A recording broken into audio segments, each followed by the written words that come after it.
Naaktuhan sa kapulisan atol sa usa ka checkpoint ang 14 anyos nga bata nga si alias Harold. Human kini masakpan nga naghatod og usa ka sachet sa gituohang shabu. Nahitabo ang maong operasyon sa M. Logarta Street, Barangay Subang Dako, Dakbayan sa Mandaue, Lunes sa alas 3:55 sa kadlawon, Mayo 26, 2025.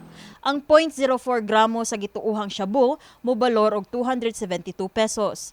Gitug-an ni Harold sa kapulisan nga misakay siya og habal-habal gikan sa ilang balay sa Talisay padulong sa Mandaue aron mobisita og barkada. During sa checkpoint operation, naani siya pagkakita niya during sa checkpoint operation, naani siya pagkakita niya nakalitan tingali ni siya pagkakita niya sa mga pulis na siya gilabay nga usa ka plastic sachet nga mauna nga gituhuan nato nga shabu. Nagkanayon si Police Lieutenant Colonel Mercy Villaro, tigpamaba sa Mandaue City Police Office nga dili pasakaan og kaso si Harold tungod minor de edad pa kini ug exempted sa balaod ubos sa RA 9344 o Juvenile Justice and Welfare Act of 2006. Gisubay karon sa kapulisan kung kinsay misugo sa minor de edad nga mohatod sa maong illegal nga drogas. Sa investigasyon giklaro ni Villaro nga wala na lambigit ang habal-habal driver nga gisakyan ni Harold sa maong kalihukan.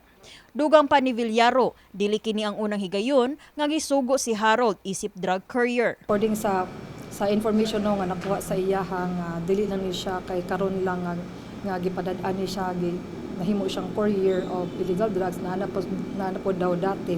Ato ang i-check kung kapila ni siya dugay unsa ka gidugayon na niya nga buhat ni siya nato isa ka LGBT and nadakpan na ni siya karon.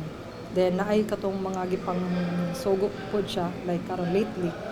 Mausad po na ang ato ang kuan karon gipang monitor. Gitakda nga i-turn over si Harold sa City Social Welfare Services aron i-assess sa mga social workers ug ipaubos sa giingong diversion program. Kini silay sa May Piñaranda, alang sa May TV, Cebu.